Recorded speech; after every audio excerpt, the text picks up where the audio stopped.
So on this one, we are going to talk about um, some potentially divisive topics Yep. and I'm just going to go through them, right? And Hmm. we obviously looked at these beforehand, and we're just going to share our thoughts on them, right? And I'm going to spitfire them. So, first one, most people don't need more exercises; they need more weight on the bar. So, this is one that I see all the time. All the Hmm. time. Um, you can speak on this as well. Like, out of curiosity, how many exercises do you do in a workout usually, roughly? I Like think I've ever asked you this. hardly anything. If you saw my workouts, I literally have four exercises, and then, well, yeah, that's it. Yeah. Yeah, four, five is the absolute max, but hardly ever. It's usually four. Yeah, well, funny you say that because I have a four exercise rule. Right. So Yeah. if you go above four exercises, you are likely not training with enough intensity or quality. And the fifth one for me is usually like, I guess you could class it as an exercise, but it's usually like just doing like something like an L sit or maybe a mobility exercise to finish Right. with, which I don't really Yeah. class as something that you're progressively overloading. So Yeah. four exercises that I'm going in and applying some level of It's intensity. it's it's it's not training, is it? No, It's more of a it's a form of skill. movement. Yeah, yeah. Yeah. But that's where you'll look at like everybody today and you look at the research and stuff like this, and this is the problem, right? And with research studies and stuff like that, because they carry a big responsibility with them. Mm, Because they do, whether they know it or not, the science does shape how the rest of the industry looks at training. hmm. And if you look at all of the research or a lot of it, which in my opinion is just so poorly conducted, and how these studies are put together, and they're actually measuring the wrong things and they don't even know it, which Yeah. is like wild, right? Um, but it will point to what you can grow muscle by getting a pump, Mm, by doing anywhere, this is one I hear all the time, anywhere from 5 to 30 reps grows muscle. yeah, yeah. What a load of nonsense. Mm, Like, no, I'm sorry. That range is far too vast because you are lifting light weights. Light weights do not make you bigger. They mm, don't make you bigger. I'm sorry. I didn't make it that way, right? I, like to get bigger, you have to force your body into a state that it hasn't been in before. And it is very, very difficult to build muscle.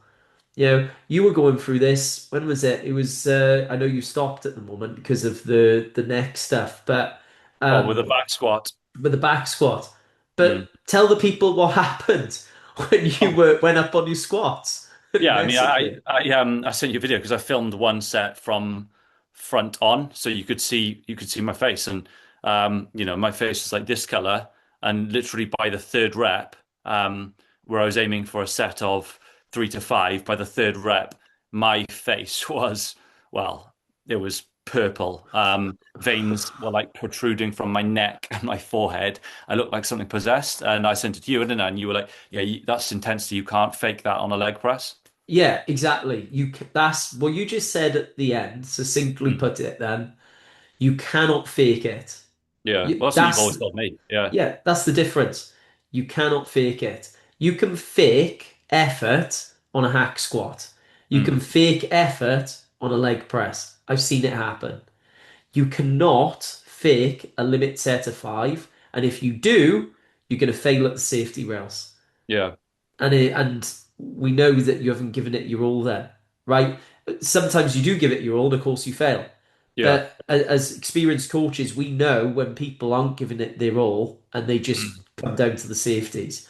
And I've had it before where I've told that person, go again, you've got this. 5 minutes later, they get it, Yeah. right? So you cannot fake this with a barbell because it's going to show up.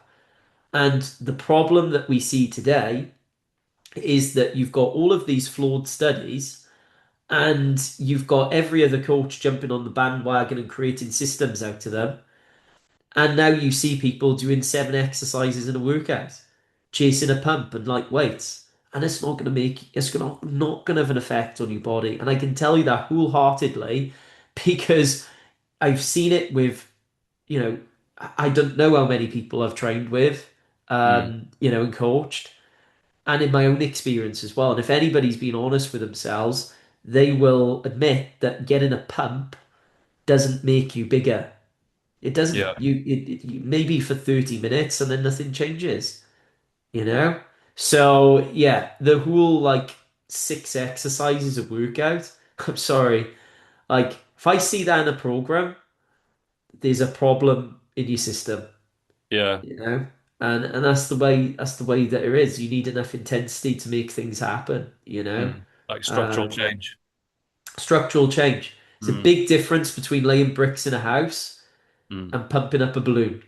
Massive difference. You Yeah. know, can Yeah. inflate a balloon Mm. and then the air comes out and you're screwed and you're done.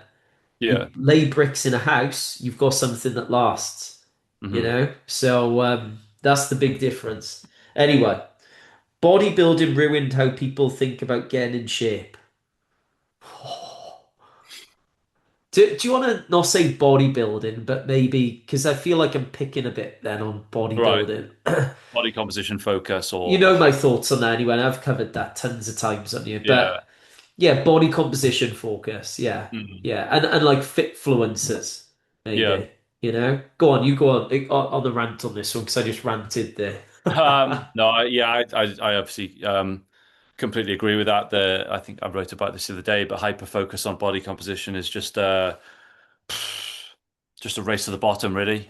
Because you either achieve the kind of body composition that you're happy with and you maintain it for a while, and you get to some super lean level, get a bunch of photos taken, and slap it over your social media or whatever and be like, yep, great, did the diet, did this. And then when you realize then that you can't stay at like in such a deficit, no longer maintain that extreme level of leanness, anything above that is going to start to make you feel like you're actually fat, which is then a very warped thought process in your head because you can easily develop body dysmorphia because you're all of a Mm, sudden you you feel that being at that extreme level of body composition is what being in shape is defined as, and so anything above that is out of shape. So you start questioning, what's going on. Whereas if you take the focus more on what your body can do, and then you eat in a way accordingly to your goals, but also to support good health,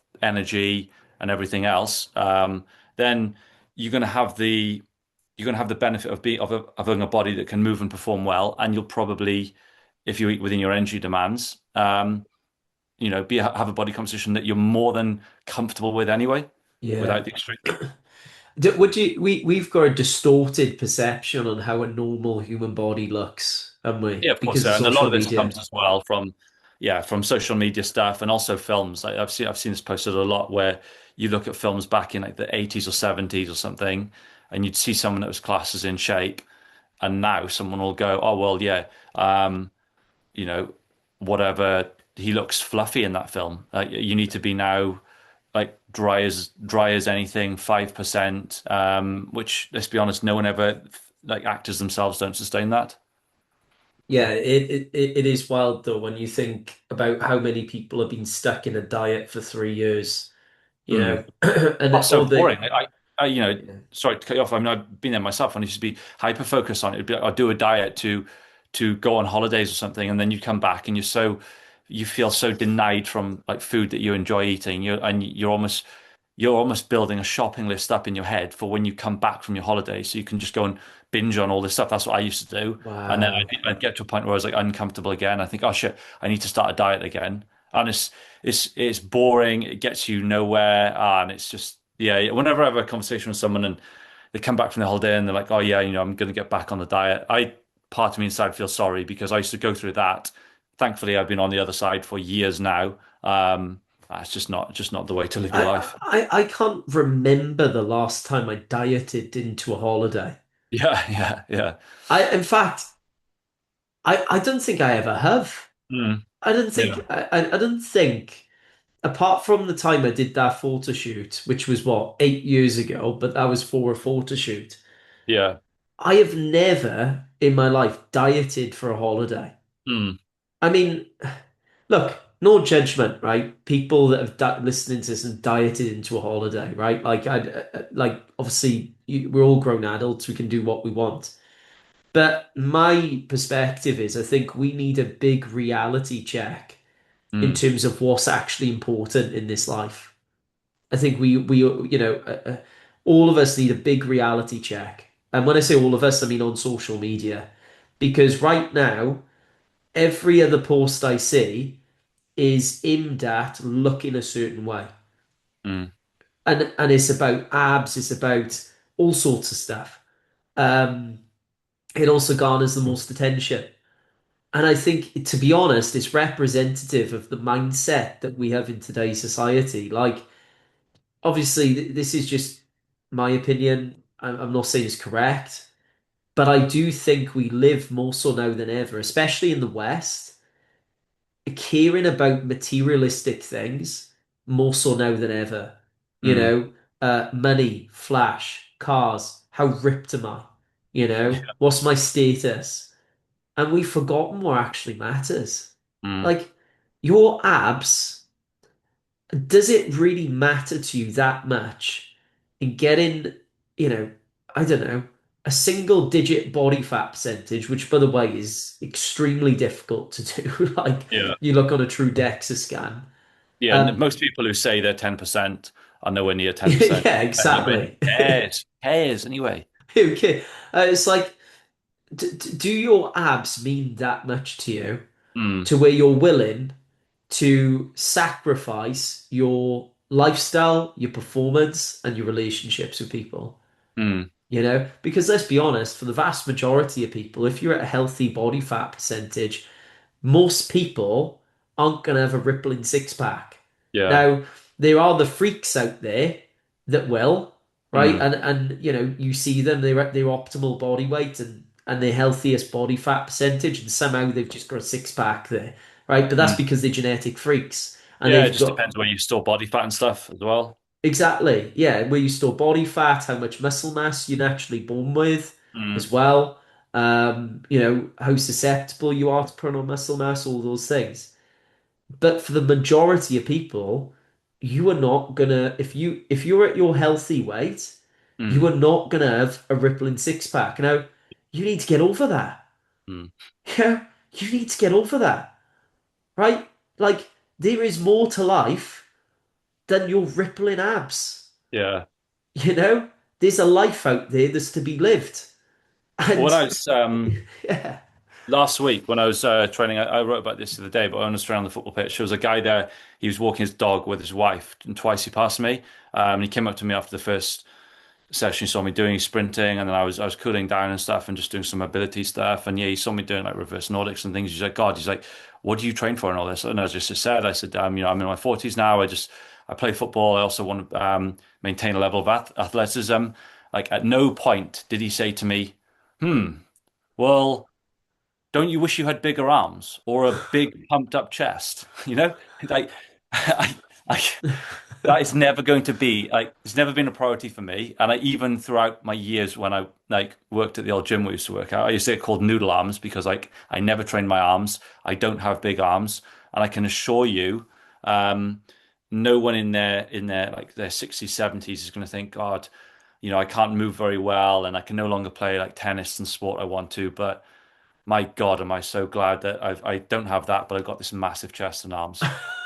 It's just reality, isn't it? Though, it's yeah, yeah. cringe. It's just like it just is like, what is the point of having this impressive, like picture perfect physique that looks immaculate and looks good, yet you're too frightened to go and jump into the parent sports day race and rip out 100 meters? Because I can Right. assure you that's far much more of a flex being able to go and do that than it is having some jacked biceps. Yeah, absolutely, mate. For sure. I couldn't agree more. Muscle mass is a byproduct.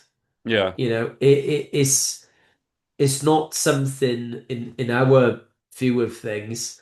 It's a part of performance, yeah. right? And sure, you might be jacked, in pursuing those performance-based goals, but it's not the be all and end all, and it's Mm. certainly not the marker of performance. You know, it is something that is a byproduct. You are not a better human being or a better athlete just because you are the most jacked person on the field, Yeah, you or the know, leanest, even either to a or the degree. or the leanest, right? Yeah. It's a byproduct of the process. Mm. And I don't know, coaches haven't helped. They Mm. really haven't helped. And like that's something hopefully is quite refreshing for people to listen to this because coaches don't really speak about this, to be honest. It's the opposite. Mm. It's all about image. And it's all about, and even the ones that are kind of like counter, kind of body composition and stuff like that, will then bring it back to their own body composition. You'll see oftentimes, you Mm. know. Um, I don't know. I just think we live in this industry that is very hypocritical and is focusing on the wrong things, you know. Mm. But yeah, we'll keep continuing to preach, mate, and I don't know who's going to listen, you know. But if it's a couple of people, then it's worthwhile, isn't it? You Yeah. know. But anyway, anything else you want to add on there? Or No, no? not at all. No, Yeah. well covered that one. Okay. If your training isn't measurable, it's probably not working. You're gonna love this one. Well, I think if if something isn't measurable, Mm.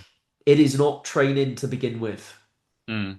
right? And this is very, very important because I'll say you sent me yesterday, um, an S&C coach who's got these high-end football players. And when I say high-end, I mean Premier League football players, taking them through a training session, yeah, Mm.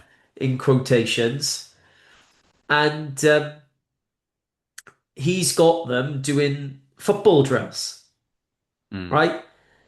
I just repeat this. I'm coming in a bit hot today, and I know, but that is not training. I repeat, that is not training. Well, it's For watered down skills coaching, which is far worse than what they're going to be getting at their own club. Absolutely, yeah. And this is the problem that you've got today. You have got S&C coaches that are saying they're S&C coaches, but are actually very poor skills coaches. Mm. That's what's happening. And then on the other end of the spectrum, you've got people that powerlifters in particular are guilty of this. They turn up to training and their whole system is based around setting loads based off how they feel, right? And Right. using RPE to measure what load should go on the bar. Mm. That is not training either. Because if you're letting your feelings determine what weight you lift today, then there's no inherent progression built in, is there? Yeah. You know, for something to be training, it has to be consistent, reliable, safe, and incremental. It has to be progressive. And the stress has to go up over time. When you were doing your squat, that's how you grew Mm. because the stress was just gradually increasing and it Mm. kept going up and up and up and up. And then your body responded to that stress. Yeah. Now, that isn't going to happen if, if you're not measuring anything, Yeah. right? So that's the big one for me is I look today, and this is just a strength coach's perspective and looking at other coaches out there and looking at how people train in general. And I'm looking around and I'm seeing a lot of exercising, but not a lot of training. Mm. Training's very, very difficult. Very Yeah. difficult. Sometimes so hard that you don't want to do it. Well, doing the And gardening is exercise, isn't it? yeah, doing the gardens exercise, absolutely. But hey, there's S&C coaches today. They'll say, "Oh yeah, you don't even need to train anymore." So there we go. worry about that type 2A conversion on the fiber type. Yeah, Uh, sit on the sofa and stay at type 2X. yeah, just do your skill, your sport. Yeah, just okay, let's have a look.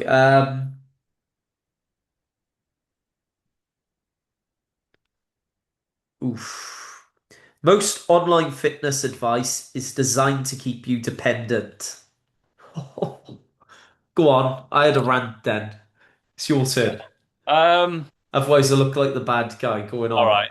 I wouldn't say when we say advice, we're talking about just general content being spat out then by you know coaches online, or are we Yeah, talking about the actual coaching process? I think either. Let's go with Right. either. Yeah, I don't know. That's a hard one to say. I mean, from a perspective of content, I wouldn't say so. I think if you're a coach and you're putting out content, then the aim should be that it's valuable or yeah, thought provoking in some way. So A, it's either helpful or B, it's thought provoking. Not that you're trying to necessarily confuse people. yeah, Otherwise, you're a snake oil salesman if you're just trying to see it for the pound signs. And then I guess the if you're on the coaching side and you're just selling people into frequent like cut and bulk cycles of 12 weeks and then we're going to do a photo shoot and then we're going to go into a bulk and then we're going to do a cut you down and do another photo shoot. Yeah, I think personally I think that is because not necessarily ripping someone off, but I mean, what are you giving someone? You're just like, leading it all up to a photo shoot. I guess piggybacking off the previous point a bit there, but yeah. I'd agree, and I think I also think there's a big difference between nutrition and training coaching. I mm, think there's a big difference there, and I think that training coaching you have to have an education mm, in terms of periodization, in terms of because the stronger that you get, the more complicated everything gets. In yeah, terms of programming, stress management, all of those things. And I think that if you want to continue to train properly, you need to have someone there who's got that education. Um, I think with nutrition is something that once you understand the principles of nutrition, it kind of it doesn't increase in complexity, right? Like training mm, does. yeah, That's the big difference. I think with nutrition, it's more of a case of teaching some of the principles, um, and then it's almost like you're the it's driving hand holding then. instructor. Yes, It's hand hand holding. holding. Yeah, and Yeah, supporting someone absolutely. to make sure that they do what they need to do in order to stay where they are or get where they are. Yeah, definitely. That's a good way of putting it. So I think that there's a difference in the two. I think there's a difference there, and it doesn't make one more valuable than the other. It Mm, just means that they're different things. But you're right. I gotta admit, mate, I look sometimes at, you know, and I'm picking on online coaches specifically because I am one, hmm and I see it, and you know, I gotta admit, I don't know how some online coaches are in a job. I really don't. Like, this whole thing of send over your macros for the week, mm, and then they've got a bunch of their clients on these machines which don't really require any coaching or knowledge in programming, yeah. and I don't know, like I just it's a template effectively. You're not getting coaching. Well, you look at that, and So my opinion is the nutrition is doing the work there, and the exercise program is really just added on well, top. It's not really making them any better, is it? it's providing a low level stress. Yeah. Now, a low level stress might be enough to maintain some lean tissue, right? Mm, It might be enough to do that, but it isn't doing what they're telling you it's doing. mm, Like, if you're on a bunch of machines, as we talked about at the start, doing 6 exercises in a workout, lat pull downs and, no, actually not lat. Quite like lat pull downs for chins, but, dumbbell lateral raises and, face pulls and all this stuff, right? Look, I was there. I did all this stuff for years. This is why I know it doesn't work. You mm, know, um, like that ain't gonna change much. So really, when people are posting up these results, body transformation results, it's literally just a case of they have dieted down and the nutrition has done the work. Like Yeah. you said, there's no magic to the programming or anything like that, despite what they tell you, you know? So, yeah, I mean, that can create almost like this false sense of dependency, you know? Yeah. So yeah, I think it does depend on that one for sure. Mm. Um, let's have a look. Women are being massively overcomplicated in fitness advice. Oof. Go on, Come sir. on, sir. No, it's your turn now. I just answered the last one. Oh yeah, you did actually. Yeah, Yeah. you did. Yeah. Look, I I do think that this is a big topic. I Mm. do. And probably a topic that I don't know if we've covered this before, but probably deserves its own episode in many ways. In my own coaching service, I coach, I think mainly women, or certainly split, you know. Mm. Um, and it's true.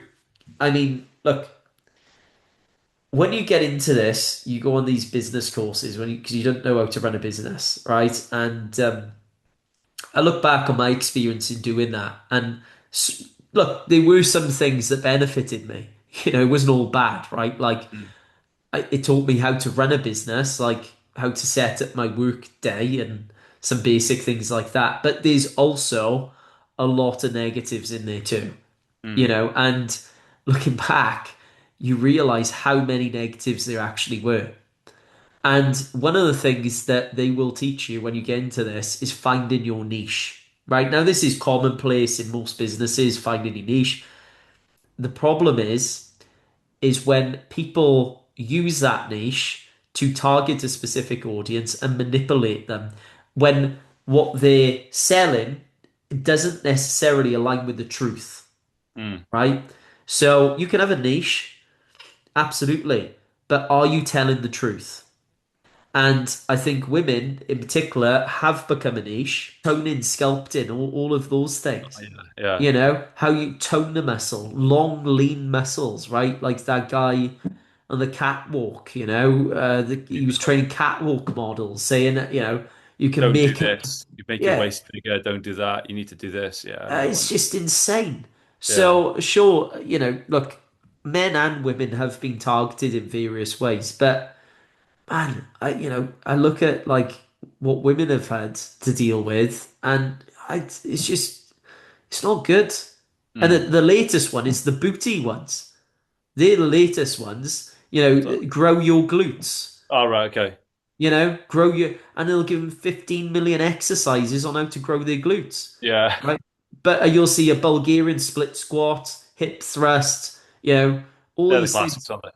They're the classics. They don't do Mm. anything. Mm. Don't do anything, right? Like, so yeah, look, I do think that it is an important subject. You've got to be honest about these things. Got to be honest. Mm. Anything you want to add to that, mate? Or No, you smashed that one out of the park, sir. right, should we leave that one there? Yeah, I think And so. that was good. I enjoyed Mm. that. I'm looking to see if there's any.